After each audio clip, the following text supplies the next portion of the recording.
She fixed the wrong car at the wrong time and got fired for it. What she didn't know, the car's owner was Chicago's most dangerous mafia boss. And he'd been looking for someone exactly like her. The wrench slipped from Ava's oil-stained fingers and clattered against the concrete floor. It was 11:47 p.m. on a Tuesday, and she was alone in Murphy's auto repair, which meant she was exactly where she wanted to be. No Randy breathing down her neck about proper procedures, no customers asking stupid questions like whether their engine light really meant something was wrong. Just her, a half-assembled transmission, and the blessed silence of a Chicago night. Then the silence shattered. Tires screamed outside. Ava's head snapped up as headlights flooded through the garage's grimy windows, so bright she had to shield her eyes. A car engine roared, expensive, powerful, damaged. She knew that sound. Something was very wrong under that hood. The bay door hadn't even finished rolling up when a black Mercedes S-Class lurched inside, scraping its undercarriage against the concrete lip. The driver killed the engine, and Ava saw what made her stomach drop. Bullet holes.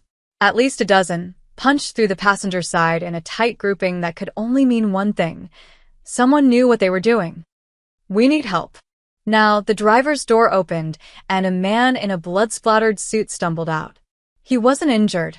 Ava checked, but his eyes were wild with panic. "You fix cars?" That's generally what happens in an auto shop.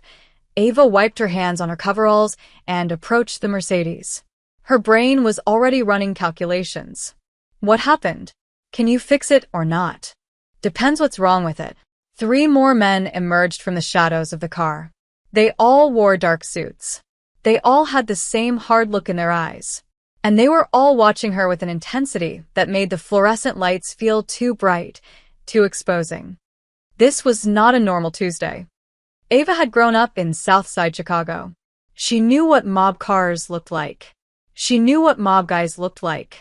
And she definitely knew that the smart move was to say the shop was closed, call the cops, and let someone else deal with whatever mess had just rolled into her life. But her eyes had already caught sight of the dashboard through the shattered window. A small emblem, custom-made, embedded into the leather. A crowned serpent coiled around a rose. Ava's pulse kicked up. She'd seen that symbol exactly once before on the news during a segment about Chicago's most dangerous criminal enterprises. That symbol belonged to Damien Russo, the kind of man whose name people whispered instead of spoke. "I'll look at it," she heard herself say. "Pop the hood." The panicked driver looked at the biggest of the men, who gave a slight nod. The hood release clicked. Ava lifted the hood, and her trained eye immediately cataloged the damage. Coolant leak.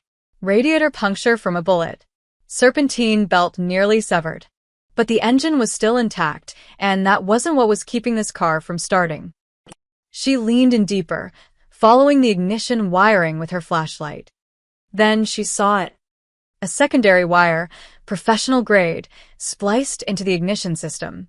It ran down toward the undercarriage, and Ava's blood turned to ice water.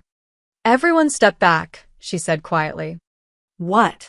The driver moved closer. "What is it?" "I said step back." Ava's voice cracked like a whip. All 4 men froze. "There's a bomb under this car." The words hung in the air for exactly 2 seconds before chaos erupted. Guns appeared in hands. The men started shouting over each other. Someone grabbed Ava's shoulder, and she shook them off, her eyes never leaving the wiring. "Shut up." She didn't yell often, but when she did, people listened. The garage fell silent again. "It's not going to explode right now." "Probably.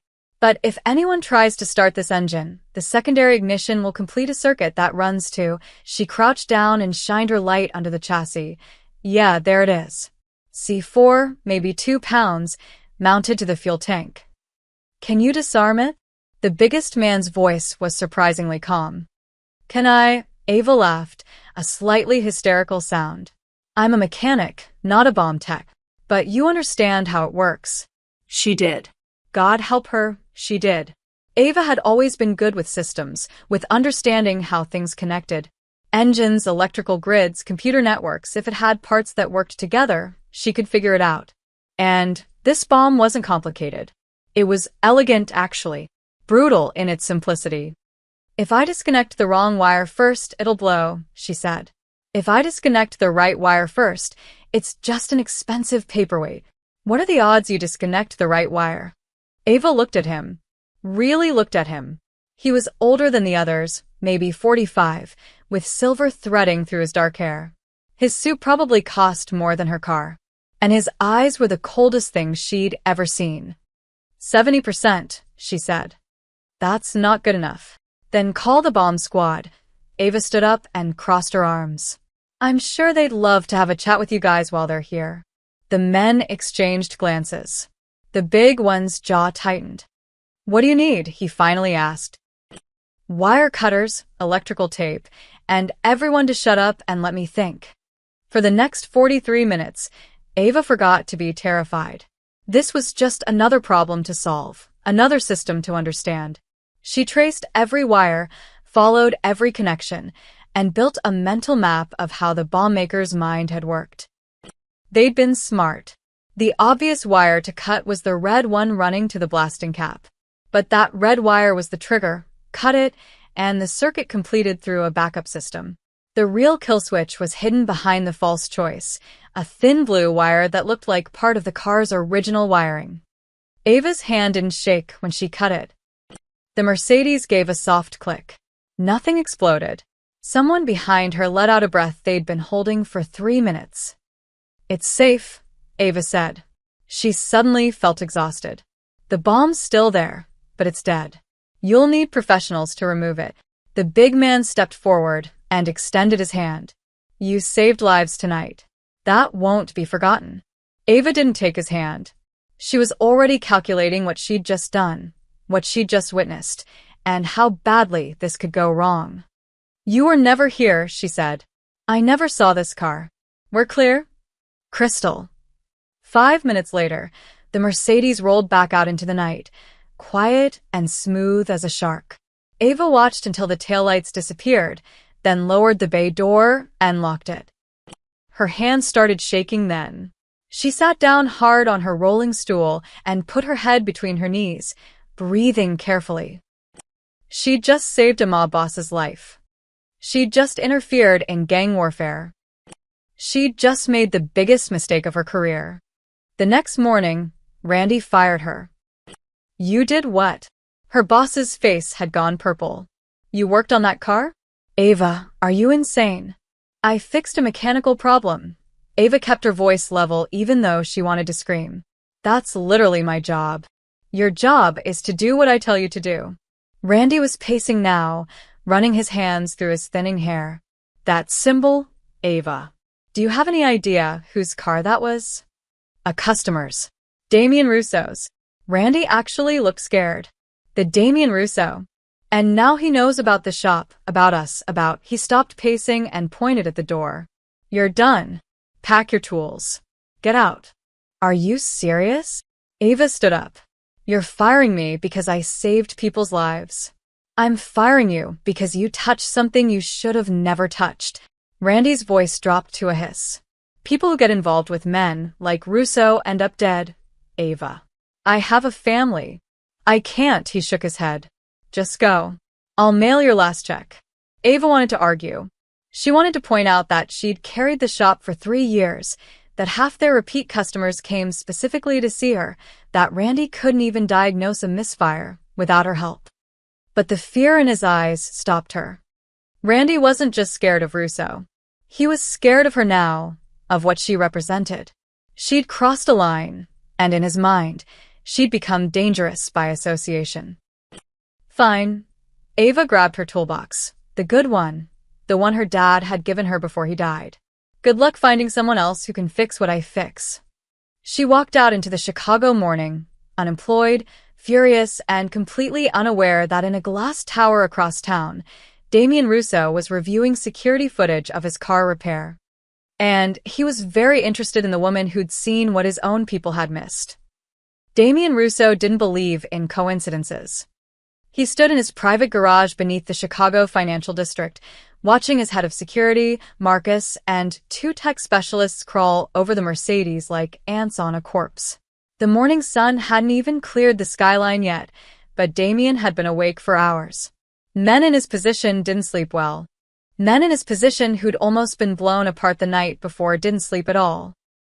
"Talk to me," Damien said, his voice carrying across the concrete space. Marcus slid out from under the chassis, his expensive shirt now streaked with grease. "It's impressive work, boss. Whoever planted this knew exactly what they were doing. Military-grade C4, professional wiring, redundant triggers." He stood up, wiping his hands. "The Colombians, probably. They've been pushing into our territory for months." "I don't care who planted it." Damien moved closer to the car. "I want to know who found it." The tech specialists exchanged glances. The younger one, Danny, spoke up. "We've been looking at that, Mr. Russo. Das Arm was. Unusual." "Unusual how?" "See this blue wire?" Danny pointed to a thin strand near the ignition. "That's what they cut to neutralize the device. But here's the thing, any bomb tech would have gone for the red wire first. It's standard procedure. The red wire is always the primary trigger." "But not this time," Damien said. "No, sir. This time, the red wire was the trap. Cutting it would have completed a secondary circuit here." Danny traced a path with his gloved finger, which would have detonated immediately. Whoever disarmed this understood the psychology of the bomb maker. They knew to look past the obvious answer. Marcus frowned. "So, we're looking for an expert. Former military, maybe CIA." "That's what I thought at first." Danny pulled out his tablet and brought up photos of the wiring. "But look at this rewiring job on the ignition system. They didn't just disarm the bomb, they fixed the bullet damage too. Replaced a serpentine belt, patched a coolant line, and got the engine running again. All in under an hour, based on the timeline." "What's your point?" Marcus said. "My point is that bomb techs don't usually carry spare serpentine belts." Danny smiled slightly. "We're not looking for a specialist. We're looking for a mechanic." Damien felt something shift in his chest. Interest. The kind of interest he hadn't felt in years. "A mechanic," he repeated slowly. "Disarmed a military-grade explosive. And didn't panic, didn't call the cops, and didn't ask questions," Marcus added. He pulled out his phone. "Tommy said the mechanic was a woman. Late 20s, maybe. Calm under pressure. Told them all to shut up and let her work. A woman. Better and better." "Show me the footage," Damien said. They moved to the security station in the corner of the garage, where a wall of monitors displayed feeds from the Mercedes's dashboard camera. Marcus pulled up the recording from the night before and hit play. The footage was grainy, shot from an angle that mostly showed the garage ceiling and the mechanic's hands as she worked. But there was a moment, brief, just 3 seconds, where she leaned back and her face came into full view. Dark hair pulled into a messy ponytail. Sharp features. Focused eyes that held no fear, only concentration. "Pause it," Damien said. The image froze. He studied her face, committing it to memory. This woman had saved his life, and didn't even know it. She'd found a trap that 3 of his own security people had missed. She'd made split-second decisions that required both technical skill and cold nerve. In Damien's world, people like that were rare. Dangerously rare. "What do we know?" he asked. Marcus consulted his phone. "Murphy's Auto Repair on West Harrison. The owner is Randy Murphy, 52, no criminal record. Been running that shop for 15 years. According to our people on the street, he's already firing everyone who worked last night. Trying to distance himself." Smart man Damien kept his eyes on the frozen image. He knows what happens to people who see too much. "You want us to handle it?" Damien considered. In his world, loose ends got tied up quickly and permanently. A mechanic who could identify his car, who'd witnessed his people in crisis, who knew about the assassination attempt, that was a liability. The standard move would be simple. Make her disappear. But something about the way she'd worked nagged at him. The precision. The confidence. The way she'd ordered his men around like they were her assistants, not armed criminals. "Find out everything about her," Damien said. "Name, address, family, debts, history. I want to know what she eats for breakfast and who she talks to when she's lonely." And I want it by tonight. Boss, if you're thinking what I think you're thinking, Marcus hesitated. Getting close to civilians is risky. I'm not getting close to anyone. Damien finally looked away from the screen. I'm assessing a threat. Anyone who can read a bomb that sophisticated, who can think that clearly under pressure, is either someone we need to watch very carefully, or someone we need working for us, Danny finished quietly. Damien smiled. It wasn't a warm smile. Find her, he repeated. I want to know what else she can do. By noon, they had a name. Ava Chun, 27, no criminal record, no family in Chicago. Father deceased, mother remarried, and living in California. Graduated from a community college with honors in automotive technology. Had been working at Murphy's for 3 years and was, according to online reviews, the only mechanic worth seeing in the entire South Side. By 3 p.m., they had her address, a modest apartment in Pilsen, 3rd floor, no security system. By 6 p.m., they had her routine. She bought groceries at the corner market every Thursday, ran in the park on weekends, and ate dinner alone most nights at a Chinese restaurant 2 blocks from her apartment. She's boring, Marcus reported, reading from his file. No boyfriend, no close friends, no social media presence. Her entire life seems to be work and more work. Nobody's boring, Damien said. He was standing at his office window, looking out over the city lights. Everyone wants something. Find out what she wants. Already did, Marcus smiled. 3 months ago, she applied for a business loan to start her own garage. Got rejected. Too risky, they said. No collateral. Now that was interesting. Ava Chun wasn't just a mechanic. She was an ambitious mechanic with dreams bigger than her current situation. Dreams that had just been crushed by bureaucratic rejection. Dreams Damien could make come true with a single phone call. Set up a meet, Damien said. Tonight. Her apartment. You sure you want to do this personally? Damien thought about that frozen image on the screen. Those focused eyes that had seen through a trap designed to kill him. Oh yes, he said softly. I'm very sure. He needed to know if Ava Chun was a threat. Or if she was something far more valuable, an opportunity. Either way, by the end of tonight, he'd know exactly what to do with a mechanic who'd saved his life. Ava was halfway through a microwaved burrito when someone knocked on her apartment door. Not a friendly knock. Not a, hey neighbor, can I borrow sugar knock. This was the kind of knock that meant business. 3 hard raps that made her cheap door rattle in its frame. She set down the burrito and walked to the door, checking the peephole. 3 men in dark suits stood in the hallway. Her stomach dropped. So they'd found her. That was fast. Ava thought about not answering. She thought about calling the cops. She thought about climbing out her fire escape and running until her legs gave out. Instead, she opened the door. Can I help you? Her voice came out steadier than she felt. The biggest man, the same one from the garage last night, smiled politely. Ms. Chun, we'd like a few minutes of your time. I'm kind of busy. It won't take long. They weren't asking. Ava recognized that tone. These men were coming inside whether she liked it or not, and the only question was whether she'd cooperate or make things difficult. Fine. She stepped back and opened the door wider. But I'm not making coffee.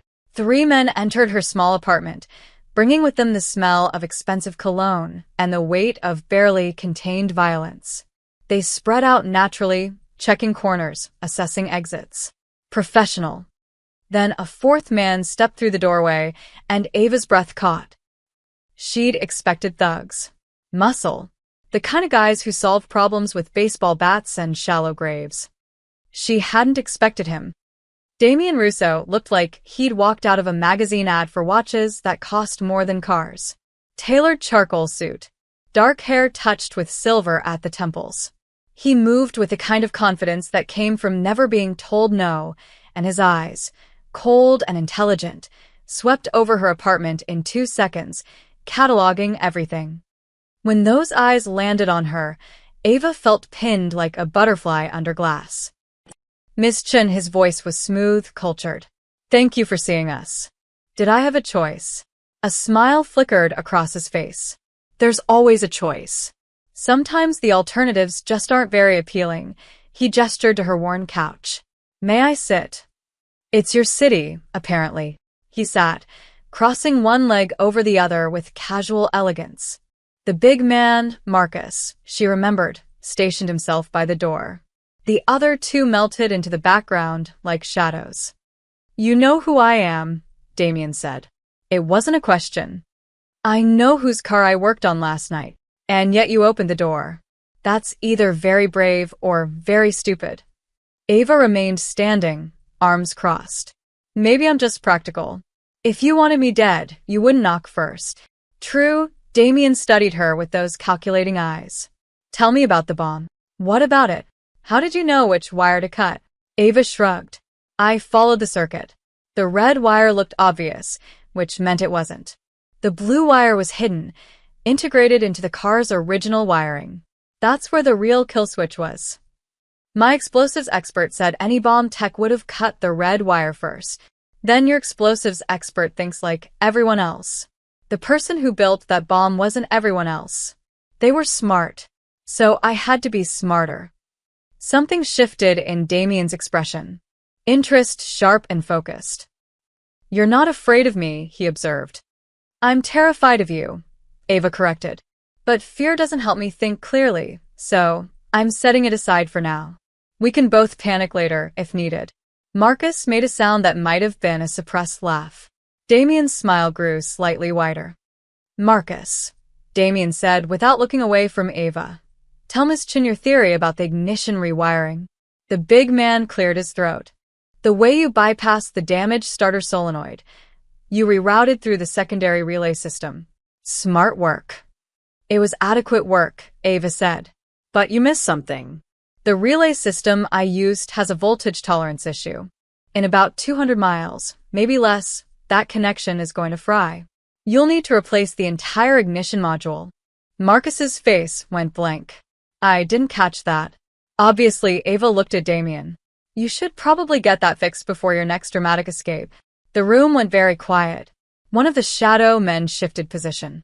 Ava realized she'd just corrected a mob boss's head of security, and maybe that hadn't been her smartest move. But Damien was smiling. Really smiling now, not just the polite mask he'd worn since entering. Marcus has been with me for 12 years, Damien said softly. He's ex-Marine, trained in advanced vehicle operations.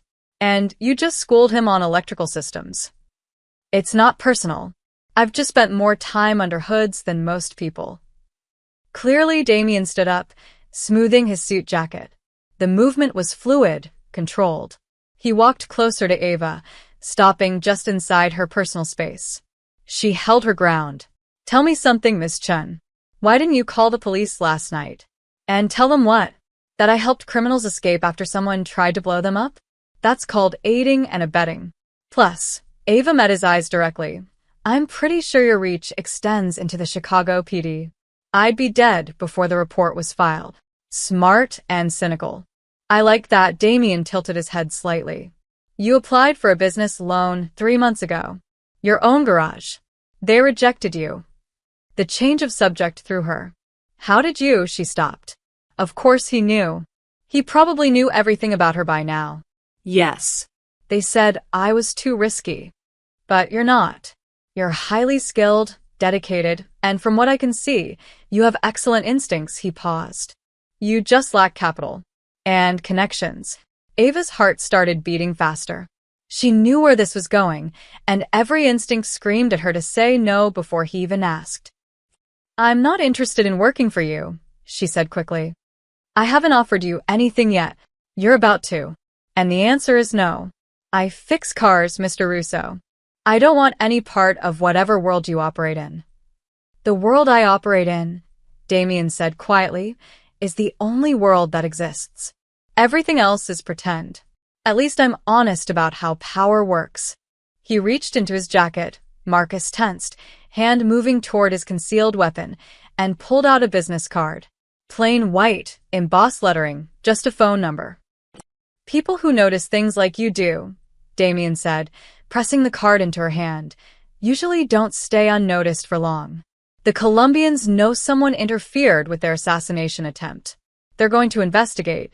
And when they find out a mechanic at Murphy's Auto saw their handiwork, he let the sentence hang.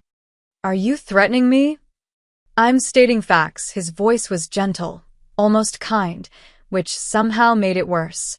You entered a game last night whether you meant to or not.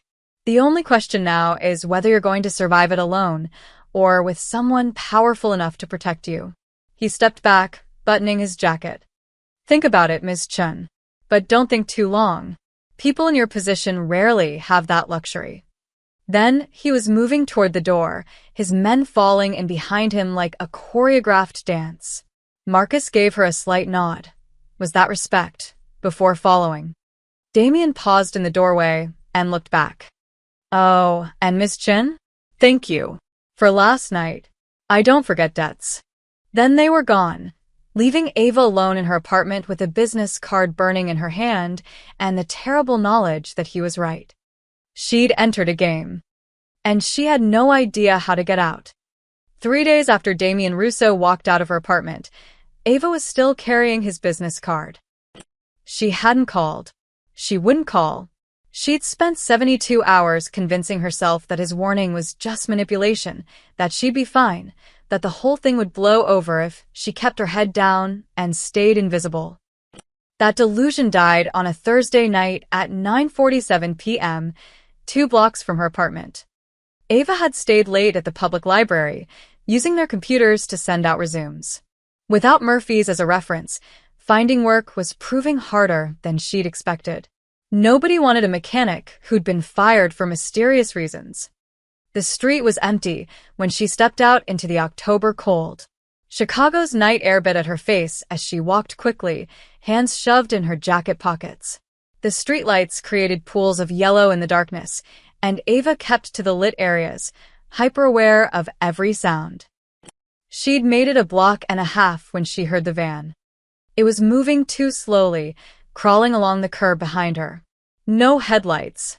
Ava's pulse spiked. She picked up her pace, mentally calculating the distance to her apartment. Too far. Way too far. The van accelerated. Ava broke into a run. She made it maybe 20 feet before the van screeched to a stop beside her, and the side door flew open. 3 men in black masks poured out, moving with military precision. Help! Ava screamed, but the street was dead. No witnesses. They'd planned this. The first man grabbed her arm, and she reacted on instinct, swung her laptop bag hard into his face. He grunted and stumbled back. The second man caught her around the waist, and she drove her elbow into his ribs, remembering the self-defense class she'd taken in college. It wasn't enough. The third man hit her from behind, arms wrapping around her shoulders like steel cables. She thrashed, kicked backward, connected with something that made him curse in Spanish. Spanish. Not Italian. Not Damien's people. The Colombians. Just like he'd warned. Stop fighting, puta, the man hissed in her ear. We just want to talk. Screw you. Ava drove her heel down on his instep. His grip loosened just enough for her to break free. She stumbled forward, gasping, and saw the van door yawning open like a mouth. They weren't going to talk. They were going to make her disappear. Ava ran. She'd never been fast, but fear put wings on her feet. Behind her, she heard cursing, running footsteps. They were faster. Trained. A hand caught her jacket and yanked her backward. She fell hard, the pavement scraping her palms. One of the masked men loomed over her, and she saw his hand move to his belt. Gun, knife, something worse. Then the night exploded with light. Headlights, bright and sudden, flooding the street. A black SUV roared around the corner and skidded to a stop 20 feet away. Doors flew open and men poured out, men in dark suits that Ava recognized even in the chaos. Marcus's voice boomed across the street. Step away from her. Now. The Colombians froze. For a moment, everything hung suspended, Ava on the ground, gasping. The masked men caught between fight and flight. Marcus and 3 of Damien's people fanned out with weapons drawn. This doesn't concern you, one of the Colombians said, his accent thick. The girl saw something that belongs to us. The girl, Marcus said coldly, is under Mr. Russo's protection. Which means she's off limits. Which means you just made a very serious mistake. Guns appeared in the Colombian's hands. Ava's blood turned to ice. This was going to turn into a shootout, right here, with her in the middle. Stand down, a new voice said. Everyone turned. Damien Russo stepped out of the SUV's back seat, and somehow his presence without a weapon was more intimidating than all the guns combined. Gentlemen, he said pleasantly, I believe there's been a misunderstanding. The lead Colombian laughed harshly. No misunderstanding, Russo. Your mechanic interfered with our business. We want to know what she saw, what she told you. She saw enough to save my life. Damien walked forward slowly, hands in his pockets. And for that, she's earned my gratitude. And my protection. Permanent protection. You're starting a war over a nobody? I'm preventing a war by establishing boundaries. Damien's voice went cold. Touch her again, and what happened to your bomb maker will look merciful compared to what I do to you. The Colombian's hand tightened on his weapon. For 5 terrible seconds, Ava was certain someone was going to die. Then the masked man lowered his gun. This isn't over, he said. Yes, Damien replied softly. It is. The Colombians backed toward their van, weapons still drawn, eyes never leaving Damien's people. They climbed inside, and the van peeled away, tires screaming. Ava sat on the cold pavement, shaking. Marcus appeared beside her, offering his hand.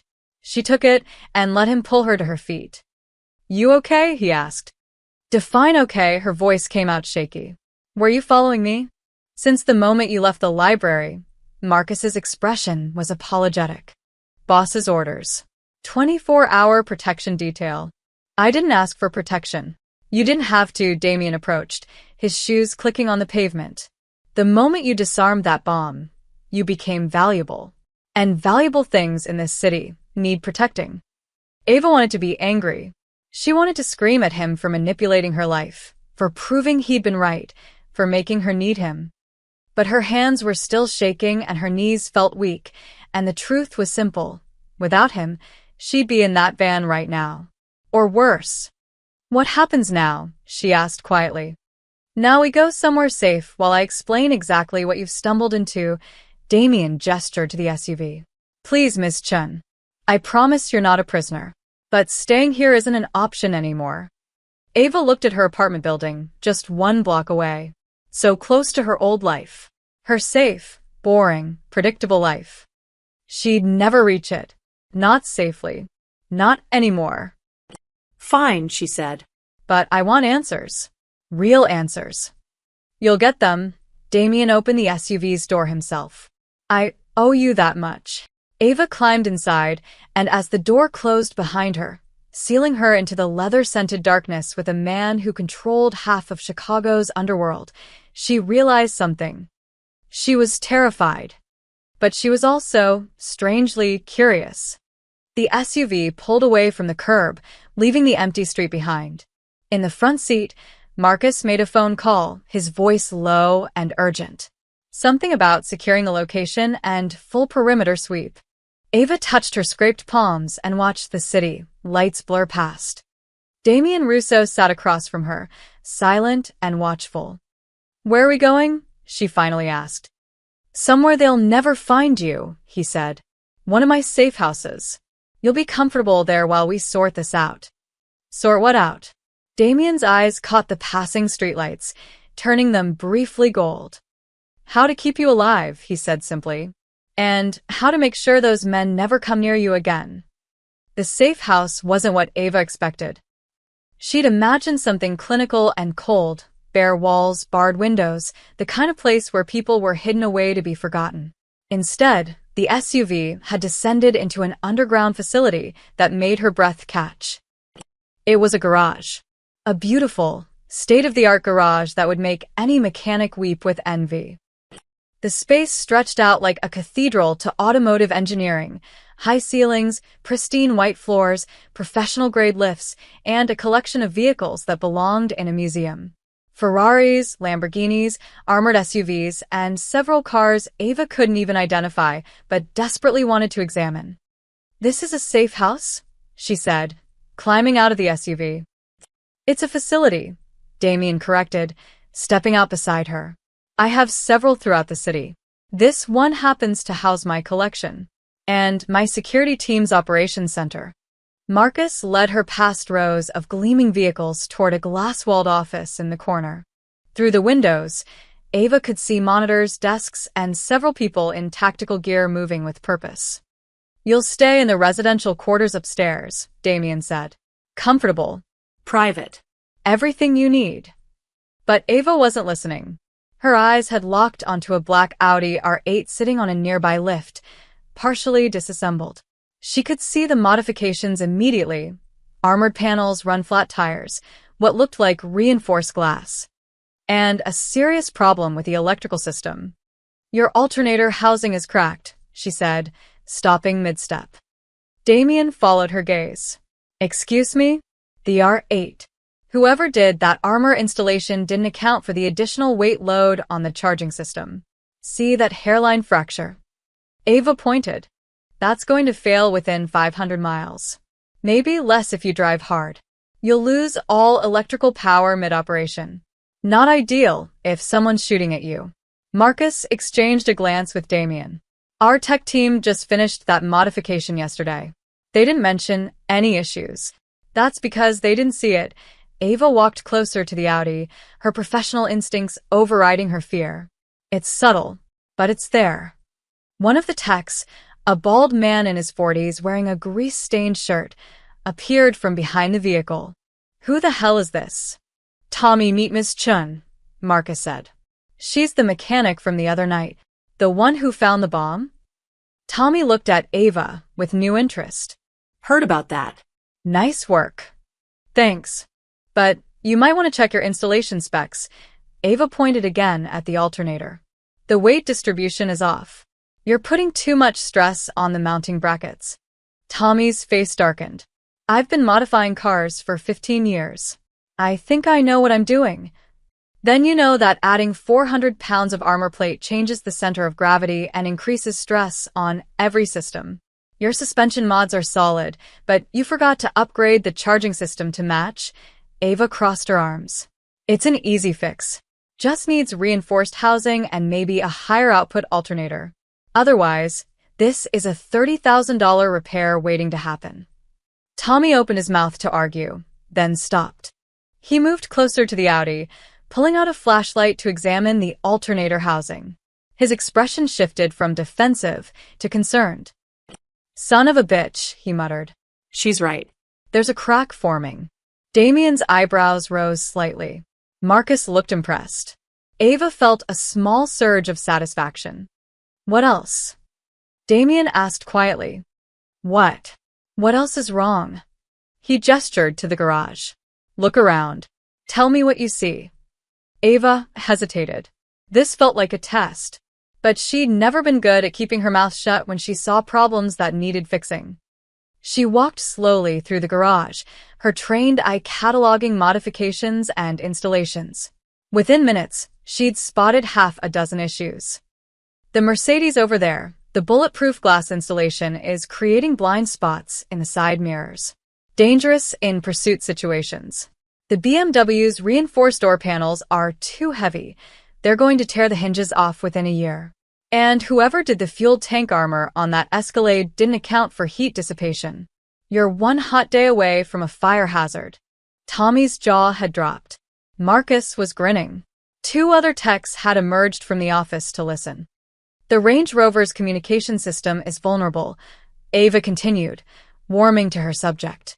I can see the antenna modification from here. It's not properly shielded. Anyone with the right equipment could intercept your radio traffic. Amateur work. Amateur. One of the other techs sounded offended. We're professionals. Then you should know better. Ava turned back to Damien. Look, I'm not trying to insult anyone. But if you're going to armor vehicles for life or death situations, half measures will get people killed. These cars are good. They could be exceptional. They're just not there yet. The garage had gone completely silent. Every person in the space was staring at her, some with resentment, some with curiosity, most with grudging respect. Damien moved closer, his expression unreadable. Fix it, he said. What? Everything you just mentioned. Fix it. You clearly see problems nobody else does. So fix them. I'm not. I didn't come here to work for you. You came here to stay alive. Damien's voice was gentle but firm. Right now, the Colombians think you're valuable to me. If you actually become valuable to me, they'll think twice before trying again. Because losing you would cost me. Significantly. That's manipulative. That's practical, he smiled slightly. You said it yourself the other night, you're practical. So here's the practical reality. You're brilliant at what you do. These men are good, but you're better. And I don't settle for good when I can have better. Ava looked around the garage. At the vehicles that could be improved. At the techs watching her with a mixture of skepticism and interest. At Marcus, who gave her an encouraging nod. At Damien, who was looking at her like she was a puzzle he'd finally figured out how to solve. I'm not joining your organization, she said firmly. I'm not asking you to. I'm asking you to do what you love. Fix cars, solve problems, build something exceptional. You wanted your own garage. I'm offering you one. The best equipment, unlimited budget, skilled team, he paused. And in exchange, you help me keep my people safe. That's all. That's all. Ava repeated flatly. Help a crime boss maintain his criminal empire. Help a businessman maintain his business interests, Damien corrected. Semantics, but important ones. Ava wanted to say no. She wanted to walk away, find another path, stay clean. But when she looked at that Audi, at the crack in the alternator housing that could kill someone, she felt her fingers itch for tools. When she looked at the Mercedes with its dangerous blind spots, her mind was already calculating solutions. This was what she was good at. This was what she loved. And Damien knew it. Just the cars, she said finally. I work on vehicles. I don't ask questions about what you use them for. I don't get involved in anything else. Clear? Crystal. Damien extended his hand. Do we have a deal, Miss Chen? Ava looked at his hand for a long moment. Then she shook it. Call me Ava, she said. If I'm going to fix your fleet, we might as well be on a first-name basis. His grip was firm, warm, and somehow felt like she'd just signed a contract in blood. Welcome aboard, Ava, Damien said. I think you're going to surprise everyone here. Including yourself, she challenged. His smile widened. Especially myself. 2 weeks into her new role, Ava realized she'd underestimated how quickly she'd become essential. The underground garage had transformed from a showcase into a proper workshop. She'd requisitioned better equipment, reorganized the parts inventory, and established protocols that made Tommy and the other techs grumble, but ultimately follow. The vehicles leaving her bay were no longer just armored. They were optimized, refined, engineered for survival. Damien's fleet had become her obsession, and she'd almost convinced herself that this was all she'd be, the mechanic behind the scenes, touching metal instead of the dirty work. That illusion shattered on a Tuesday morning when Marcus brought her a phone. Someone wants to talk to you, he said, his expression tight. Who? Just answer it. Carefully. Ava took the phone, her stomach nodding. Hello. Ava Chen, the voice was smooth, accented, not Colombian, maybe Venezuelan. I've heard impressive things about your work. Who is this? A businessman with a proposition. Your talents are being wasted with Russo. Work for me instead. Triple your current arrangement. Your own facility. Complete independence. Ava glanced at Marcus, who was listening intently. She put the call on speaker. I'm not interested, she said. You haven't heard my offer yet. Don't need to. I have an arrangement already. The voice hardened. Arrangements can be renegotiated. Or terminated. You're smart, Miss Chen. Smart enough to know that loyalty in this business is just expensive stupidity. And smart enough to know when someone's threatening me. A soft chuckle. Not a threat. Merely clarifying your options. You have 72 hours to reconsider. After that, well, skilled hands are delicate things. So easy to break. The line went dead. Ava handed the phone back to Marcus, her hand steadier than she felt. Let me guess. That wasn't the first call. Fourth this week, Marcus's jaw was tight. The Colombians, the Sinaloa connection, now the Venezuelans. Word's gotten out about what you can do. Everyone wants a piece. Great. I've become a hot commodity in the criminal underworld. Exactly what I always dreamed of. It's not funny, Ava. I know, she wiped grease from her hands. But what am I supposed to do? Hide? Run? These people found me in 2 weeks. You stay here. Stay protected. And you let Damien handle it. But Ava's mind was already working, turning over possibilities. 4 different organizations, all making offers, all applying pressure. They were treating her like a chess piece to be captured or eliminated. Maybe it was time to play chess back. That evening, a second call came through. Different number, same type of proposition. This time it was the Colombians, the ones who'd tried to kidnap her, with an offer that sounded more like a threat wrapped in money. Ava listened carefully, asked questions, and when she hung up, she had a plan. I need to talk to Damien, she told Marcus. 10 minutes later, she was in Damien's office upstairs, a space of dark wood, leather chairs, and windows overlooking the city. He sat behind his desk, reading a report, and gestured for her to sit. You've had an interesting day, he said without looking up. You know about the calls. I know about everything that happens in this building. Now he looked at her, those sharp eyes assessing. What do you want to do about it? Fight back. That got his attention. Damien set down the report. Explain. They're all probing, testing to see if I'm weak, if I'm for sale, if I can be pressured. Right now I'm reactive, just taking their calls and saying no. That makes me look vulnerable. And you want to look dangerous instead. I want to be useful. Strategically useful. Ava leaned forward. The Colombians called again today. They want me to modify 2 vehicles for them. Armored SUVs for a shipment run next week. They think I'm scared enough to say yes. Are you? No. But I'm going to tell them yes anyway. Damien's expression didn't change, but she saw interest flicker in his eyes. Go on. I tell them I'll do the work. Accept their offer, take their money, gain their trust. But the modifications I make won't be what they expect. Hidden GPS trackers. Remote kill switches that I can activate with a phone signal. System vulnerabilities that look like my work, but fail at exactly the wrong moment. You want to sabotage their vehicles. I want to give you intelligence on their operations and a way to compromise their security when you need it. Ava met his gaze steadily. They're treating me like a tool. Fine. I'll be a tool, yours, pointed at them. Damien was quiet for a long moment, studying her with that unsettling intensity.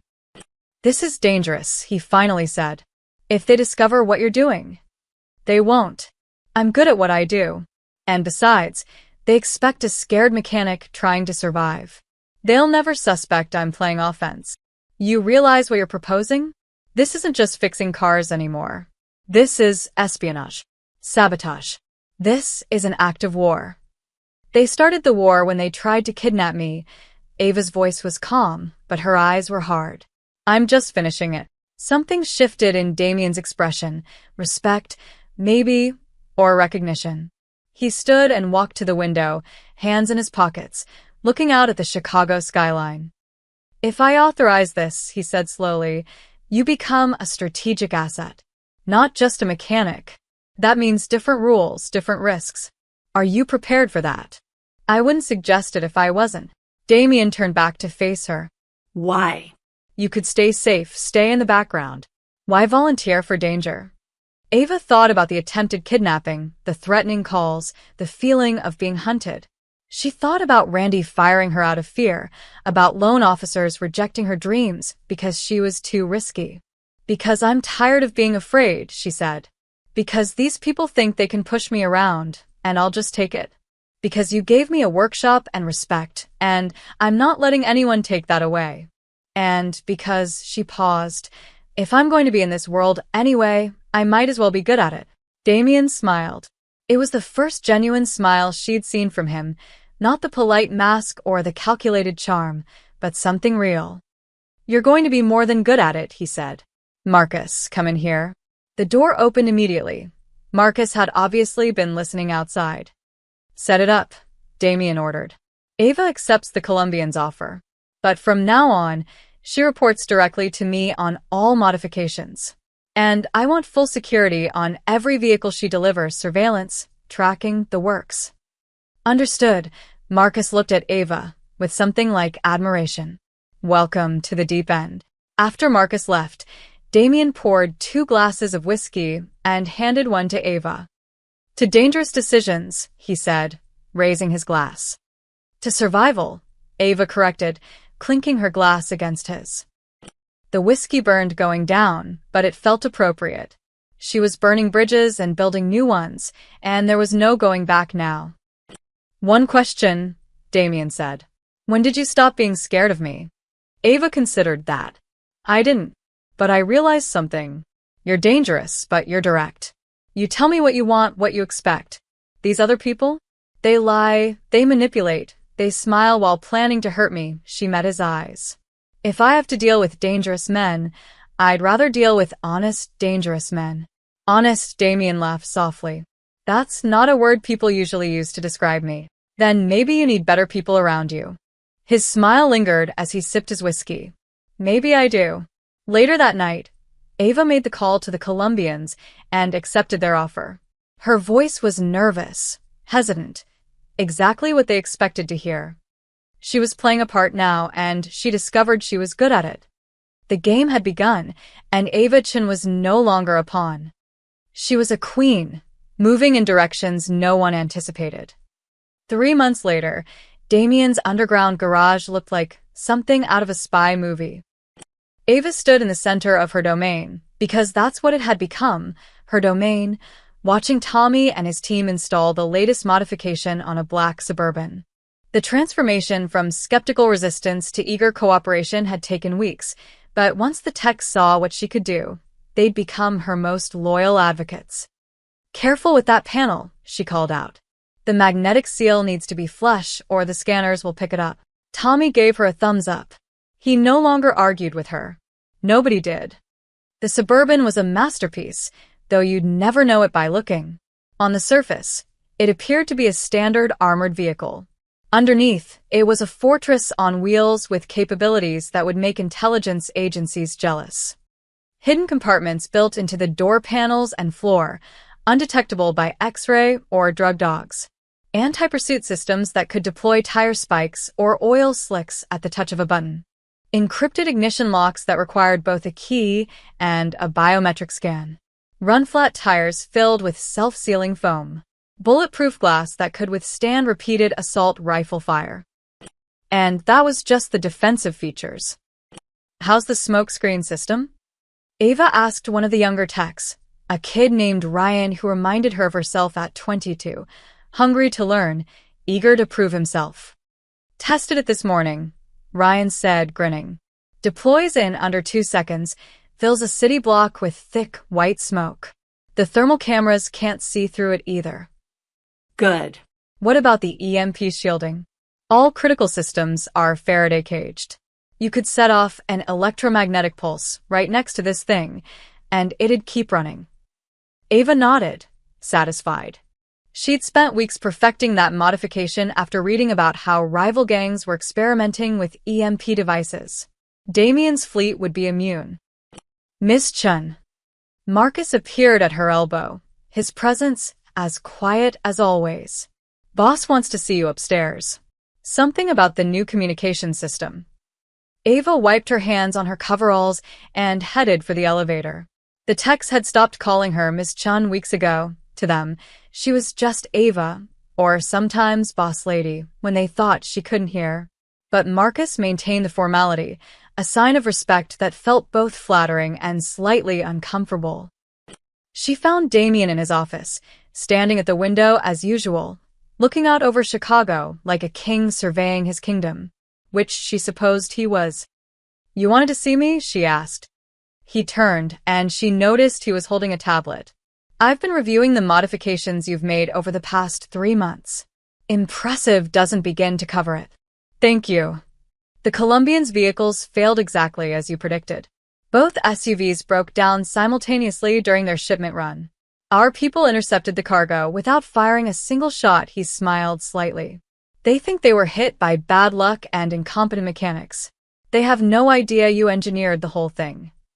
Ava felt a flush of satisfaction. The Venezuelans? Still using the vehicles you modified for them. The GPS trackers have given us intelligence on 3 of their safe houses and 2 distribution points.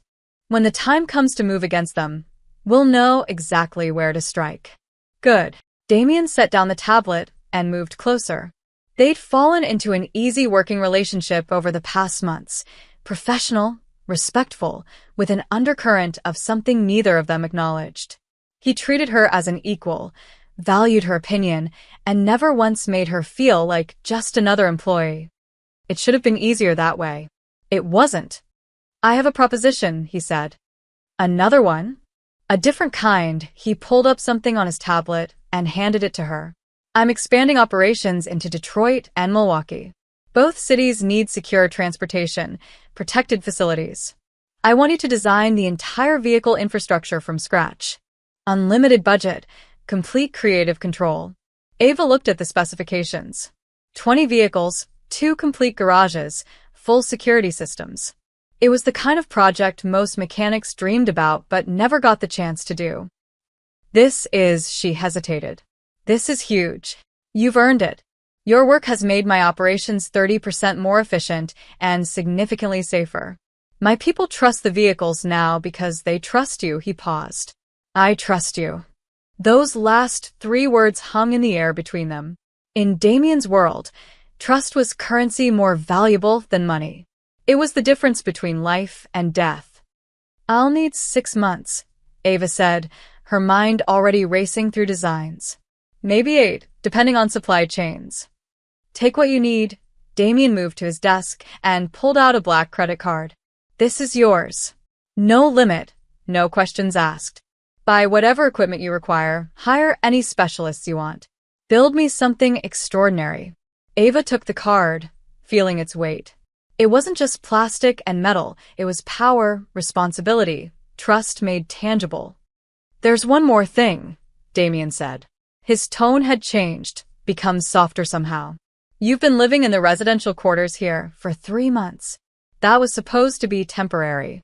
Ava's stomach tightened. Was he asking her to leave? Had she overstepped? I've purchased a building in Lincoln Park, he continued. Renovated it completely. The ground floor is a fully equipped private garage. The upper floors are a penthouse apartment. I want you to have it. She stared at him. You bought me a building? I bought you a home. And a proper workspace. You've outgrown this facility, he smiled slightly.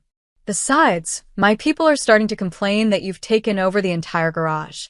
Tommy says he can't work on anything without you reorganizing his tools. That's because his organization system is chaos. Regardless, the building is yours. No strings attached. You can refuse if you want, but he gestured around his office. You've built something remarkable here. You deserve a space of your own to build even more. Ava didn't know what to say. A building in Lincoln Park, one of the best neighborhoods in Chicago. The kind of property that cost millions. This is too much, she finally managed. It's exactly enough. Damien's eyes were steady on hers. You're not just an employee, Ava. You're essential. Every vehicle you've touched, every system you've designed, has saved lives, including mine multiple times over. This isn't charity. It's investment in the person who's become the backbone of my security operations. I don't know what to say. Say yes. Move in this weekend. Start planning the Detroit and Milwaukee projects. And keep doing what you do, building things no one else can imagine. Ava looked at him, really looked at him. Somewhere over the past 3 months, Damien Russo had stopped being just a dangerous mob boss and had become something else. An ally. A partner.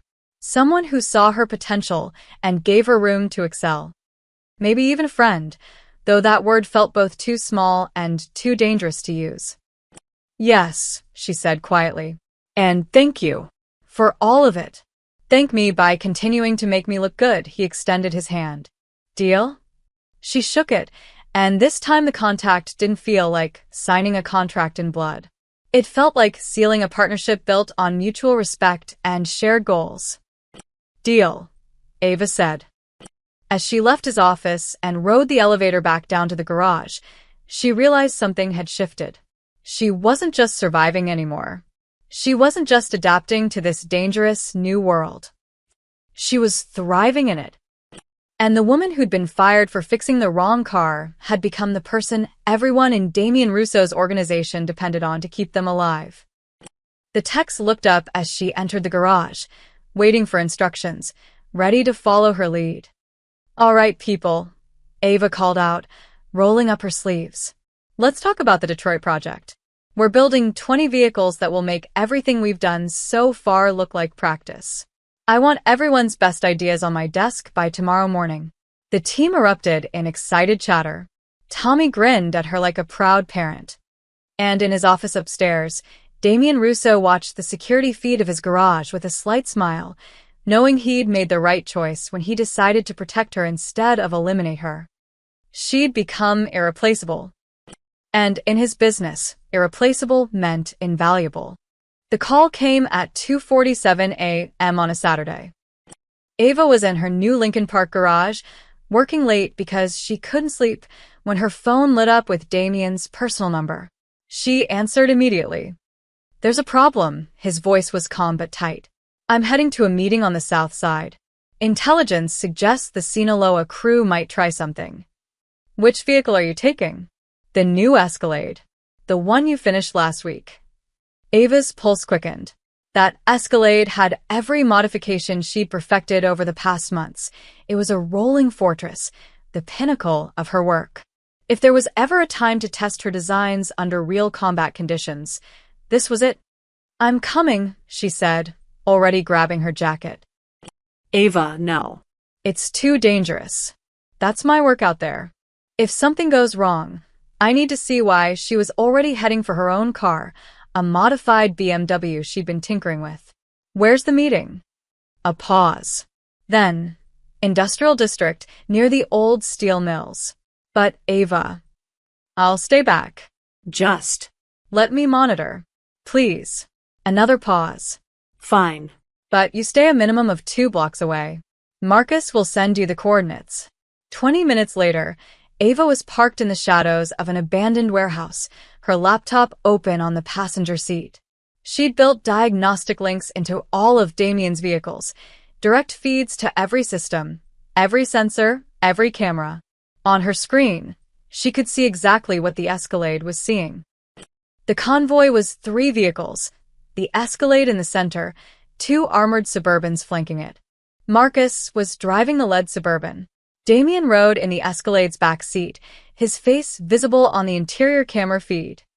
All systems green, she murmured, checking readouts. Tire pressure optimal, engine temperature normal, defensive systems armed and ready. They were 2 minutes from the meeting point when it happened. The attack came from everywhere at once. On Ava's screen, she saw muzzle flashes erupt from buildings on both sides of the street. The distinctive crack of assault rifles echoed through her laptop speakers. The lead Suburban's windshield spiderwebbed with bullet impacts, bulletproof glass holding, but barely. Contact. Marcus's voice came through the radio feed. Multiple shooters, both sides. It's an ambush.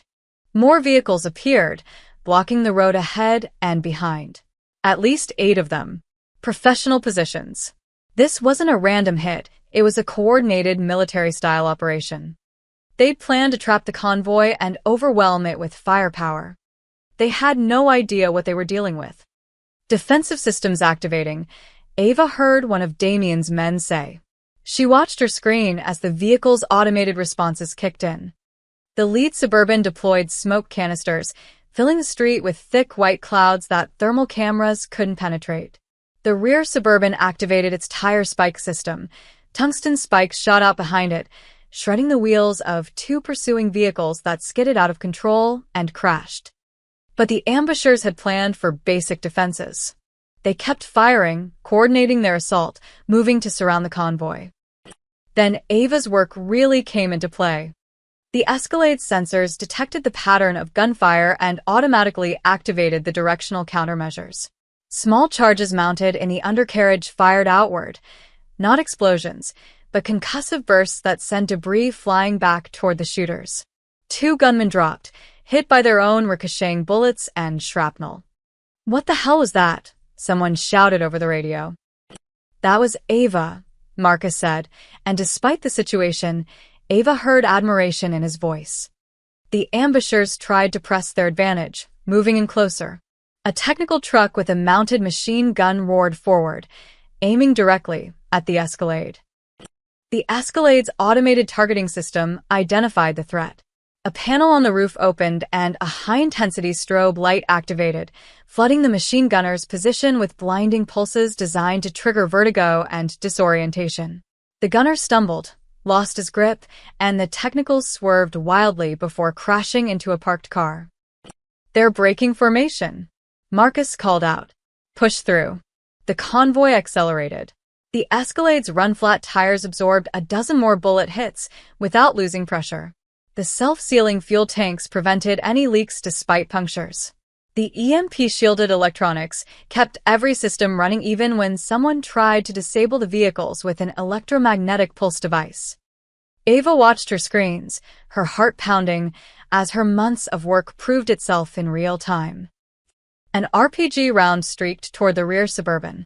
The vehicle's acoustic sensors detected it and automatically deployed a reactive armor panel, a hardened plate that absorbed the blast, saving the lives of everyone inside. The Suburban kept moving. The ambushers were panicking now. Nothing was working the way they'd planned. Their trap was falling apart.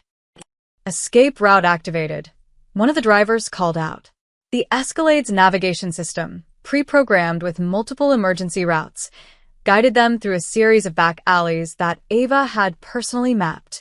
Alleyways too narrow for the ambushers' vehicles to follow, with strategic turn points that would lose any tail.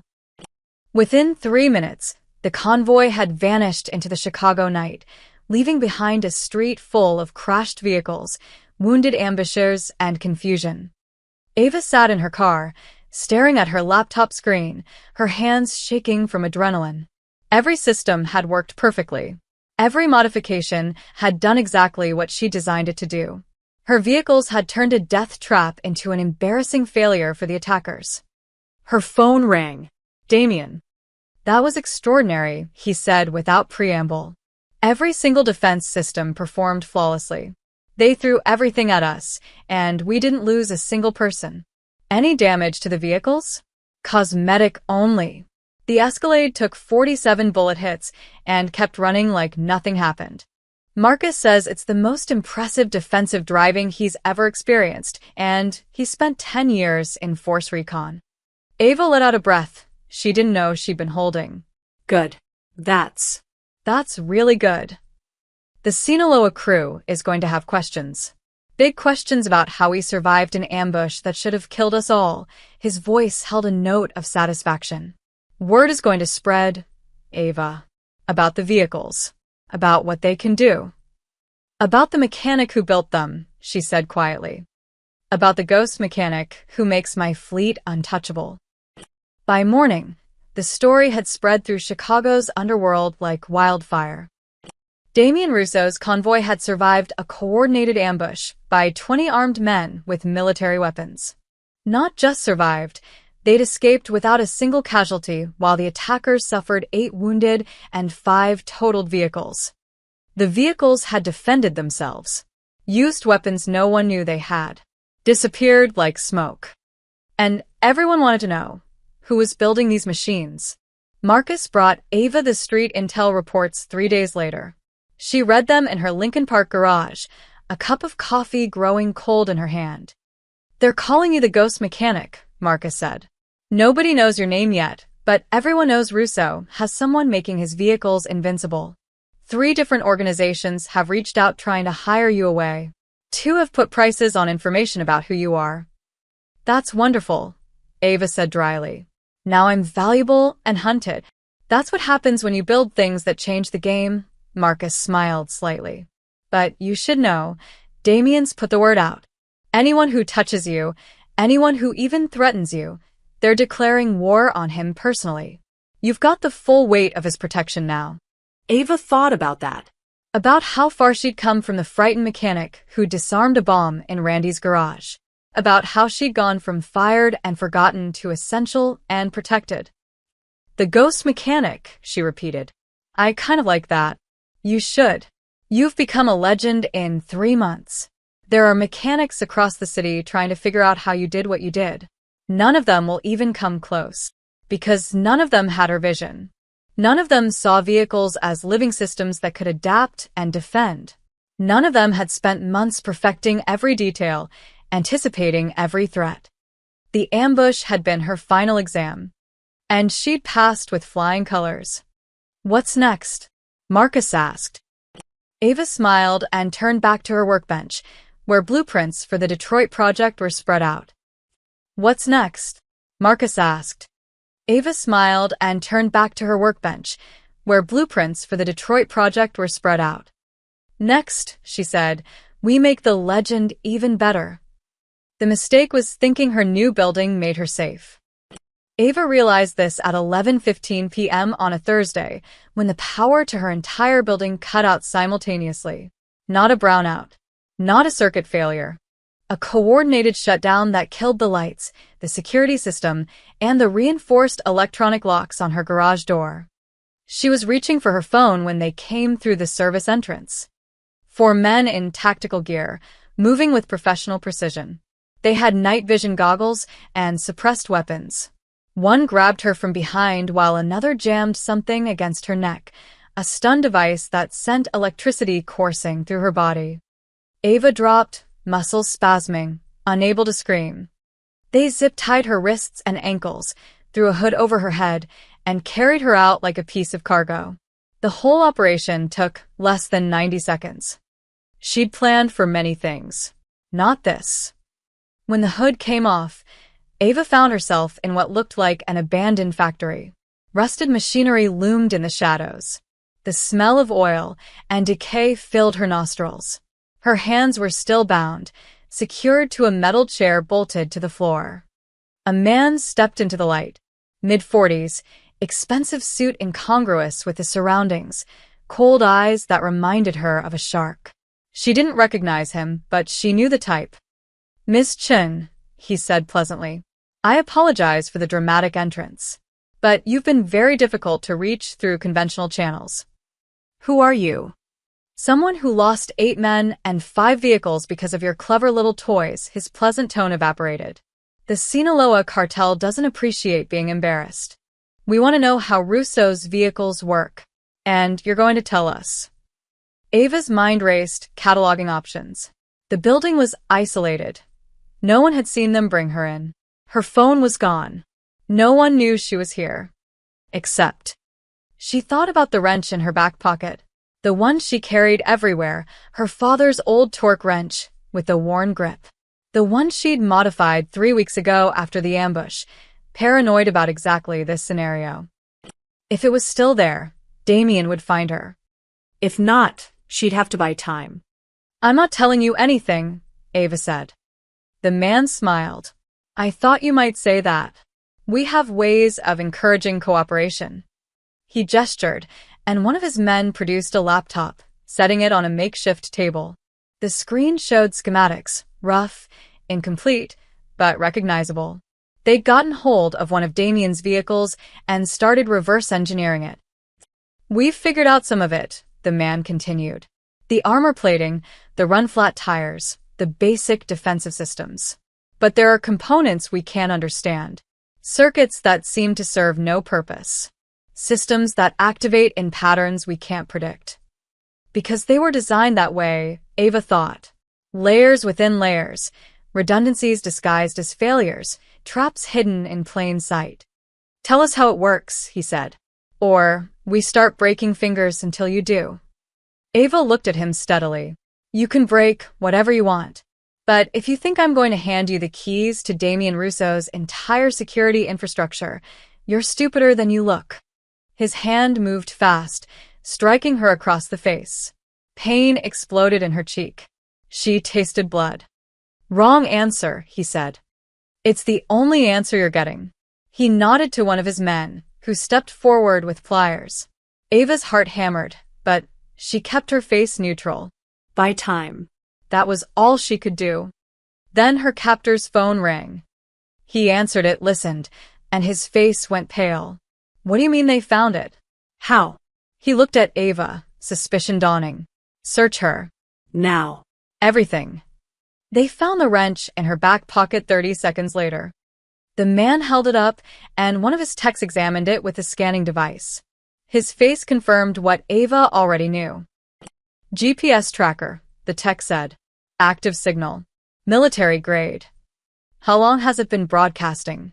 Since we brought her in. The man's face twisted with rage. He threw the wrench across the room, where it clattered against machinery. They're coming. Move her. Now.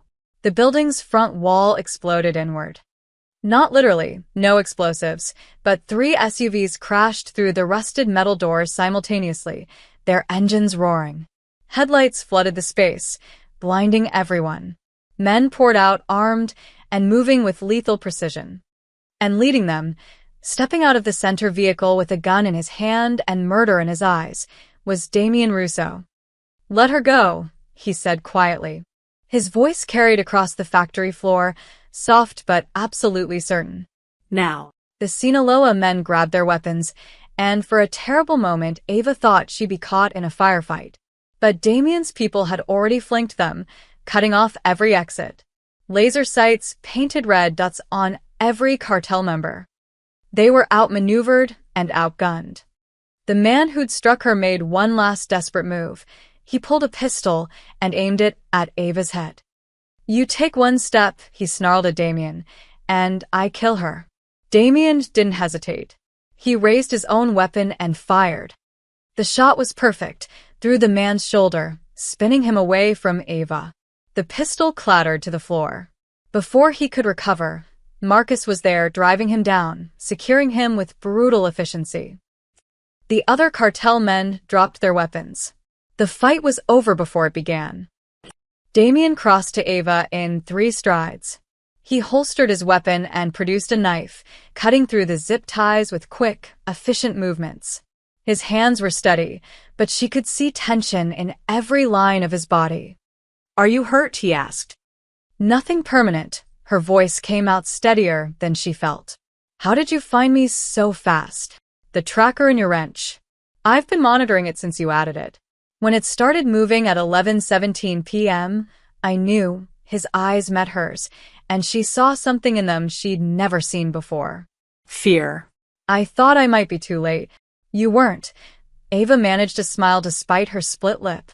And they didn't get anything. I didn't tell them anything. Marcus approached, helping Ava to her feet. She did better than that, boss. Look at this. He held up the laptop the cartel had been using. On the screen, the schematics they'd pulled from Damien's vehicle were overlaid with warning messages in red. System lockdown. Tampered detected. All data corrupted. What is that? Damien asked. Insurance, Ava said. Every vehicle I build has failsafes. If anyone tries to reverse engineer the systems without the proper authorization codes, the diagnostic systems detect it and brick themselves. Total electronic failure. They probably destroyed a $2 million vehicle just trying to figure out how it works. Marcus laughed. An actual laugh. So, while they were kidnapping you to get information, you were destroying the evidence they were trying to study. Pretty much. Ava swayed slightly. Adrenaline crash hitting hard. Damien caught her elbow, steadying her. Get the medics, he ordered. And someone contain this mess. I want every one of these men delivered to the appropriate authorities with full documentation of the kidnapping. Not just disappeared? Marcus asked. No, Damien's voice was cold. I want them prosecuted. Publicly. I want everyone to know what happens when you touch what's mine. The possessiveness in that statement should have bothered Ava. It didn't. As Damien guided her toward his vehicle, she realized something. She'd been kidnapped, threatened, struck, and terrified. But she'd never panicked. Never broken. She'd stayed calm, bought time, and trusted that the protections she'd built, both technological and personal, would save her. And they had. That was incredibly risky, Damien said once they were in his vehicle, Marcus driving them back toward the city. The GPS tracker. If they'd found it sooner, they would have moved me, and you would have followed the signal. Ava interrupted. I thought it through. Every contingency. He looked at her for a long moment. You saved yourself tonight. We saved each other, she corrected. I bought time. You came and got me. That's what partners do. Partners, Damien repeated softly. Isn't that what we are? He smiled, that rare, genuine smile. Yes. I suppose it is. Later, back in her Lincoln Park building with Marcus's people securing every entrance and a medic treating her split lip, Ava stood in her garage and looked at her father's old wrench, now back in her possession. The ghost mechanic had become a target. But she'd also become untouchable. And anyone who tried to hurt her would learn what it meant to challenge not just Damien Russo's empire, but the woman who'd become its backbone. 5 days after the kidnapping, Damien asked Ava to meet him in his private garage. Not the main facility where the team worked, but his personal collection, a space few people ever saw. It was located beneath his penthouse in the heart of downtown Chicago, accessible only by a private elevator that required both a keycard and biometric scan. Ava had never been invited before. The elevator doors opened onto something that took her breath away. Where the main garage was functional and industrial, this was art. 12 vehicles arranged like sculptures in a museum, each one representing a different era of automotive excellence. A 1967 Shelby GT 500, a 1954 Mercedes 300 SL Gullwing, a 2003 Ferrari Enzo, and others, each maintained in perfect condition, each worth a fortune. But what caught her eye were the 3 vehicles in the center, her vehicles. The Escalade from the ambush, still bearing the scars of 47 bullet impacts but running perfectly. The Mercedes from that first night, the one with the bomb, now fully restored. And a new Suburban, one she'd just finished modifying the week before the kidnapping. Damien stood beside the Mercedes, wearing casual clothes, jeans, and a black sweater instead of his usual suits. It made him look younger, more human somehow. This is where I come to think, he said as she approached. Every car here represents a moment that changed my life. A decision, a victory, a lesson learned. Ava ran her hand along the Mercedes hood. And this one. The night I met you. The night I realized that intelligence and courage aren't always where you expect to find them. He moved closer. You saved my life that night, Ava. You know that, right? I fixed a car. You would have figured out the bomb eventually. No. My people wouldn't have. They would have tried to move the vehicle to a secure location, or they would have attempted to start it to get it to safety. Either way, I'd be dead. His voice was quiet but certain. You saw what they missed. You always do. Ava looked at the 3 vehicles he'd placed in his most private space. Her work, displayed like masterpieces. Why did you bring me here? She asked. Because I want to make something official. Damien walked to the Escalade, touching one of the bullet scars. This vehicle survived an ambush that should have destroyed it. The modifications you designed saved 6 lives that night. Since then, you've transformed my entire operation. My people are safer. My business runs more efficiently. You've become essential. I know. You gave me a building in Lincoln Park to prove it. That was gratitude. This is different. He turned to face her fully. I want you to be my chief engineer. Not just for my fleet, but for the entire organization. Full autonomy over all vehicle operations, Chicago, Detroit, Milwaukee, and anywhere else we expand. Your own facility, with a hand-picked team. Unlimited resources. Protection for life, not just from rivals, but from law enforcement as well. Complete creative control over every project. Ava's heart raced. This was bigger than she'd imagined. That's a lot. It's what you've earned. What you deserve. He moved closer, and she could see something in his eyes she'd never seen before. vulnerability. But more than that, I'm offering you something else. A true partnership. Not just you building things for me. You building something for yourself that happens to benefit both of us. What's the difference? Everything. Damien gestured around the garage. These cars? I collect them because they represent excellence. Perfection achieved by people who refuse to compromise their vision. You're one of those people, Ava. You don't just fix problems. You reimagine what's possible. I don't want to own that talent. I want to enable it. It was the most honest thing he'd ever said to her.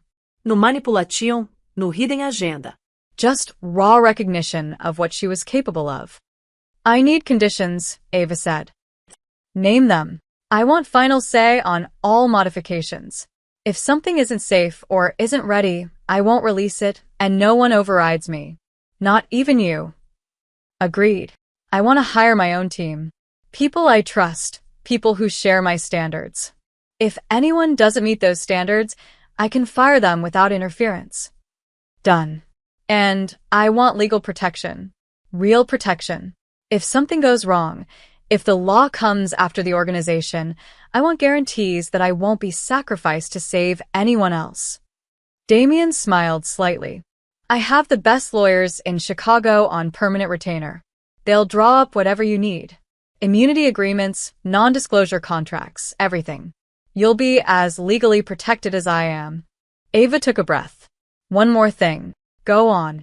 I'm not your employee. I'm your partner. Equal voice in decisions that affect my work.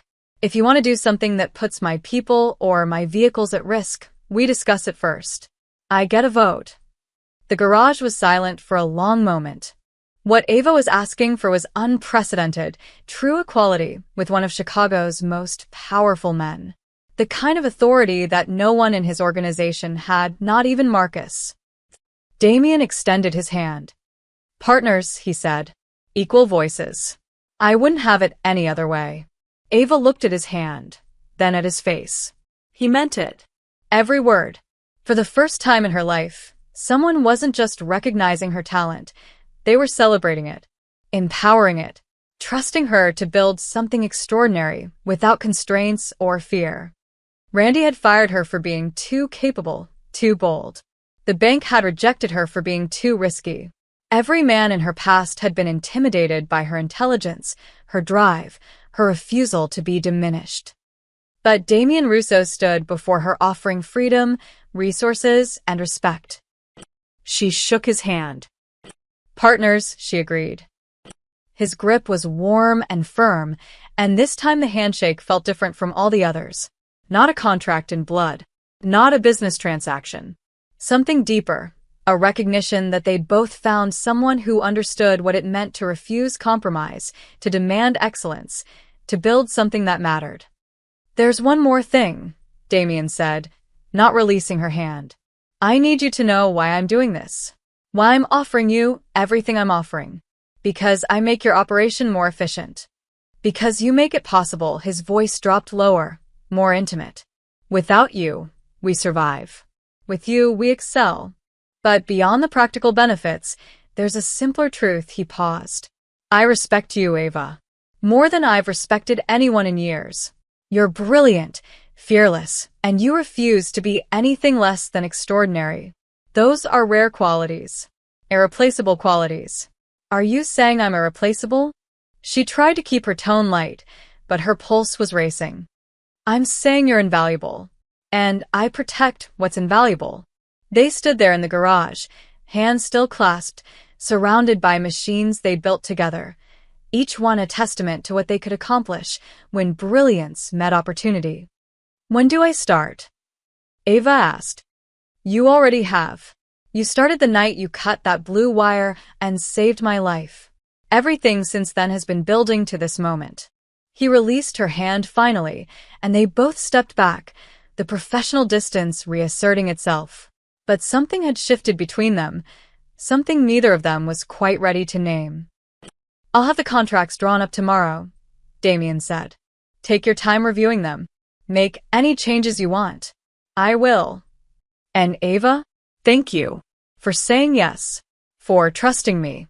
Thank you for being someone worth trusting. As Ava rode the elevator back up, leaving the private garage behind, she realized she'd finally achieved what she'd always wanted. Not just a garage, not just recognition, but true partnership with someone who understood what she was building. She was the ghost mechanic no longer. She was the chief engineer of an empire, with the power to make that empire unstoppable. And she'd done it entirely on her own terms. 6 weeks later, Ava stood in the center of her new facility, a massive underground complex that made Damien's original garage look like a hobby shop. The space stretched 3 city blocks beneath Chicago's industrial district, carved out and renovated to her exact specifications. 50,000 square feet of workspace divided into specialized bays: fabrication, electronics, armor installation, testing, and research and development. State-of-the-art equipment that most military contractors would envy. A team of 32 handpicked specialists, each one vetted personally by Ava and trained to her exacting standards. This wasn't just a garage. It was an empire within an empire. "Boss, we've got a problem with the Detroit shipment." Ava turned to find Vincent, a former Army mechanic she'd recruited from Fort Bragg, approaching with a tablet. He was 6'4", covered in tattoos, and had been skeptical of taking orders from some civilian woman until he'd watched her redesign an entire armored vehicle system in 4 hours. Now he followed her instructions like gospel. "What kind of problem?" Ava asked, taking the tablet. "The armor supplier changed the alloy composition without telling us. It's throwing off the weight distribution calculations for the suspension systems. If we install it as planned, the vehicles will handle like garbage." Ava pulled up the specifications, her mind running through calculations. "We'll need to recalibrate the suspension geometry and upgrade the shock absorbers. Switch to the Bilstein 7100 series, increase the spring rate by 15%, and adjust the anti-roll bar diameter up 2 millimeters." Vincent typed rapidly. "That'll push delivery back by 3 days. Better 3 days late than sending vehicles that don't perform. I'm not putting my name on substandard work." "Yes, ma'am," he paused. "The Detroit crew is asking when you're coming to inspect the facility. Next week. Tell them if they want to impress me, they should have all their tools organized alphabetically and all their equipment calibrated. I'll be checking." Vincent grinned. "They're terrified of you, you know." "Good. Fear keeps people sharp," but she smiled to soften it. "How's the Milwaukee project?" "On schedule. The vehicles passed all field tests. They want you to see them in action." "Set it up for Friday." After Vincent left, Ava walked through her domain, observing the controlled chaos of her operation. In Bay 3, 2 techs were installing a new communication system she designed, encrypted, satellite-based, impossible to jam or intercept. In Bay 5, a team was stress-testing reactive armor panels, firing rounds into ballistic gel to measure impact absorption. In Bay 7, Tommy was training 3 new hires on proper electrical system integration. Tommy had followed her from Damien's original garage, refusing to be left behind. "You're the best mechanic I've ever seen," he'd told her. "If you're building something new, I want to be part of it." Now he was her second in command, managing day-to-day operations while she focused on design and strategy. "Ava," one of the younger techs, Sarah, called out from the testing bay. "The new EMP hardening is performing at 997% efficiency. You want to see the data? Send it to my office. I'll review it tonight." Ava checked her watch. She had a meeting with Damien in an hour, and she wanted to clean up first. As she headed toward her private office, a glass-walled space overlooking the entire facility, she passed a group of Damien's men waiting for their vehicles. They straightened when they saw her, showing the kind of respect usually reserved for Damien himself. "Miss Chun," one of them said, a hard-faced enforcer named Carmine who'd been with the organization for 20 years. "Just wanted to say thank you. That Suburban you modified saved my life last week. Took 12 rounds and didn't even slow down." "That's what it's designed to do," Ava said. "Any issues with the handling?" "Drives like a dream. Best vehicle I've ever had." "Good. If anything feels off, bring it back immediately. Don't wait for scheduled maintenance." "Yes, ma'am." That was the change Ava had noticed most over the past weeks. These men, hardened criminals who'd spent their lives intimidating others, treated her with genuine respect. Not because she was dangerous or frightening, but because she kept them alive. Her vehicles were the difference between going home to their families and ending up in a morgue. She'd earned their loyalty the hard way, by being better than anyone else at what she did. In her office, Ava reviewed the day's progress reports. The Detroit expansion was 90% complete. Milwaukee was operational and already showing improved efficiency.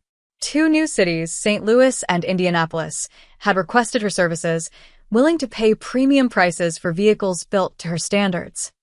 The Ghost Mechanic had become a brand, a guarantee of quality that criminal organizations across the Midwest sought out. Her phone buzzed. A text from Damien. Meeting moved to the private garage. Something I want to show you. Ava smiled. His private garage had become their informal meeting place, where they could talk strategy without the formality of his office or the bustle of her workshop. 40 minutes later, she arrived to find Damien standing beside a vehicle covered by a black silk cloth. Marcus was there too, grinning like he had a secret. "What's this?" Ava asked. "A thank you," Damien said. For 6 months of exceptional work, he pulled away the cloth, revealing a pristine 1969 Chevrolet Camaro Z28, painted midnight blue with silver racing stripes. Fully restored, engine rebuilt to modern specifications. "It's yours." Ava's breath caught. She'd mentioned once, months ago, that her father had owned a Camaro like this, that she'd learned to fix cars working on it with him before he died. She'd mentioned it in passing, barely a footnote in a larger conversation. Damien had remembered. "This is too much," she said, but she was already moving toward it, her hands reaching out to touch the hood. "It's exactly right," Damien watched her with those sharp eyes. "You've built me an empire on wheels. The least I can do is give you something you actually want to drive." Ava walked around the Camaro, noting every perfect detail. The chrome was mirror bright. The interior was original but flawlessly maintained. Under the hood, she lifted it carefully, was a work of art. Modern fuel injection married to classic muscle, every component balanced and tuned. "It's perfect," she said quietly. "Like everything you build." She looked at him across the hood, and something passed between them. Recognition, respect, and something deeper they still weren't ready to name. "Thank you, Damien. Thank you, Ava. For everything you've created. For everything you've become." Marcus cleared his throat. "Should I leave you two alone?" "Shut up, Marcus," they said simultaneously, then laughed. As Ava slid into the driver's seat, feeling the leather beneath her hands, smelling the classic car scent of old metal and new upholstery, she thought about how far she'd come. 6 months ago, she'd been fired for touching the wrong car. Now she commanded the most advanced automotive operation in the criminal underworld. 32 people reported to her. Hardened mobsters followed her orders without question. Cities across the Midwest paid premium prices for her work. Damien Russo's vehicles had become legendary, impenetrable, untouchable, unstoppable. And everyone knew it was because of her. She wasn't the mechanic fired for being too good anymore. She was the reason Damien Russo's empire was untouchable. And she'd built it all on her own terms, one wrench turn at a time. "Want to take it for a drive?" Damien asked. Ava started the engine. It roared to life, perfectly tuned, powerful and precise. "Only if you're coming with me," she said. He climbed into the passenger seat, and Marcus wisely decided to take his own car. As they pulled out of the garage and into the Chicago night, the Camaro's engine singing beneath them, Ava realized something important. She'd found exactly what she'd always wanted: freedom to build, resources to excel, and someone who understood what it meant to demand perfection. The Ghost Mechanic had become a legend. And the legend was just beginning. 8 months after that first night in Murphy's garage, Damien Russo stood in the observation deck above Ava's workshop, watching her work. She didn't know he was there. She was too focused on the vehicle in front of her, a new prototype she'd been designing for weeks. Her coveralls were streaked with grease, her hair pulled back in the same messy ponytail she'd worn that first night, and she was completely in her element. Below, the workshop hummed with controlled energy. 32 specialists moved through the space like a well-choreographed dance, each person knowing exactly what to do and when to do it. Tommy supervised Bay 3, where a team was installing defensive systems on the St. Louis shipment. Sarah ran diagnostics in the testing bay, calling out efficiency ratings that exceeded design specifications. Vincent coordinated the Detroit crew via video conference, his voice echoing across the floor. And at the center of it all was Ava, orchestrating everything with quiet authority. That suspension geometry is off by 2 degrees, she called out to a tech working on a Range Rover. Recalibrate before installation. Yes, ma'am. Sarah, those diagnostic numbers are too good. Run them again. I want to make sure we're reading them correctly. On it, boss. Tommy, the encryption keys for the Milwaukee vehicles need to be regenerated. The old ones expire in 48 hours. Already done. Sent the new keys this morning. Damien smiled. This was what leadership looked like, not domination through fear, but excellence through respect. Her team followed her because she was better than anyone else, because she demanded the same perfection from herself that she expected from them. He'd built his empire on power and intimidation. She was building hers on competence and trust. Different methods. Same result. Marcus appeared beside him on the observation deck. She doesn't know you're here. I know. I like watching her work. Reminds me why I trust her with everything that matters. The other families are asking questions. Word's gotten out about what she can do. The Italians want to hire her. The Russians sent an offer last week. Even some of the legitimate security firms are reaching out. And what did she tell them? That she has a partner. That she doesn't break her word. That they'd have better luck trying to move Lake Michigan with a spoon, Marcus chuckled. She's loyal, boss. More loyal than most people who grew up in this life. She's loyal to her principles, Damien corrected. I just happen to align with them. The day I don't, she'll tell me exactly where I can go. True. That's what makes her valuable. Below, Ava stepped back from the vehicle she'd been working on, wiping her hands on a rag. She looked satisfied, the way she always did when solving a complex problem. Then she glanced up and saw Damien watching from the observation deck. She smiled. Not the polite smile she gave clients or the professional smile she showed her team, but the real one she reserved for moments like this. She gestured for him to come down. Damien descended the stairs, Marcus staying behind to give them privacy. How long have you been watching? Ava asked as he approached. 20 minutes. You were so focused you didn't notice. I was redesigning the brake system. Had to make sure the calculations were perfect. She gestured to the vehicle. This is going to be the new standard.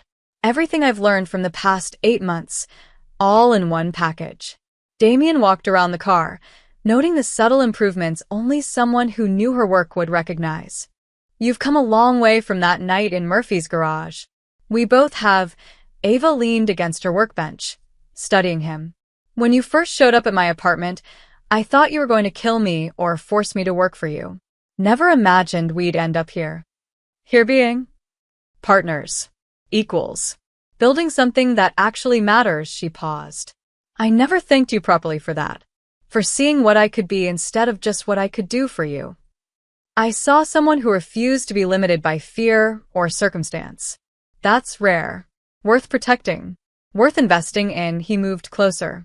You've exceeded every expectation, Ava. This facility, your team, the innovations you've created. You've revolutionized how this business operates. Cities I've never even worked in are calling because they've heard about your vehicles. Our vehicles, she corrected. This is a partnership, remember? I remember, he smiled. That rare, genuine smile. You remind me every time I try to make unilateral decisions. Because unilateral decisions get people killed. We're better when we think together. Around them, the workshop continued its steady rhythm. Her team worked with precision and pride, building machines that would keep dangerous people safe in a dangerous world. It wasn't conventional success, but it was real. It mattered. Do you ever regret it? Damien asked quietly. Getting involved with all this? You could have walked away. Found legitimate work. Ava considered the question seriously. 6 months ago, I would have said yes. I would have told you I regretted ever touching your car, that I wished I'd called the cops and stayed out of it. And now I know this is exactly where I'm supposed to be. I'm doing work that challenges me, with resources most engineers can only dream about, building things that nobody else can build. Yes, it's dangerous. Yes, it's morally complicated. But it's also the most honest work I've ever done. Honest. You told me once that you're honest about how power works. That stuck with me. She met his eyes directly. At least here, nobody pretends. Nobody fires me for being too good or too bold. Nobody tells me I'm too risky. You gave me freedom to be exactly who I am, and that's worth more than any legitimate job could offer.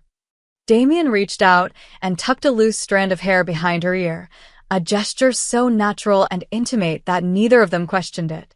You know what the other families call you now? The Ghost Mechanic? The Iron Queen. They say I control Chicago, but you control how I do it. That my power runs on your wheels.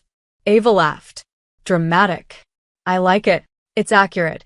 His hand lingered near her face, and the air between them felt charged with possibility. You've become essential, Ava. Not just to my business. To me. She held his gaze, seeing the truth in his eyes. Somewhere in these 8 months, they'd crossed an invisible line. Partnership had become something deeper, respect had evolved into trust, and trust had blossomed into something neither of them had words for yet. I know, she said softly. You've become essential to me too. They stood there in the middle of her empire, surrounded by the mechanical symphony of her life's work, and for once, neither of them felt the need to define what they were to each other. It was enough to know they were something. Something real. Something built on mutual respect, shared power, and the quiet chemistry that had been growing since that first dangerous night. Come on, Ava said, breaking the moment with a grin. I want to show you the new prototype features. You're going to love what I did with the emergency ejection system. Emergency ejection? For when everything else fails. It's brilliant. Slightly insane, but brilliant. As they walked toward the vehicle together, discussing technical specifications and strategic applications, Damien realized something profound. He'd spent 20 years building an empire on fear and control. But the most powerful thing he'd ever done was give one brilliant mechanic the freedom to be extraordinary. And Ava Chun had proven that sometimes the most dangerous weapon wasn't a gun or a bomb. It was a woman with a wrench and a refusal to compromise. The woman who'd been fired for fixing the wrong car had rewired an entire criminal empire. She'd transformed weakness into strength, fear into power, and chaos into precision. One wrench at a time. And she was just getting started.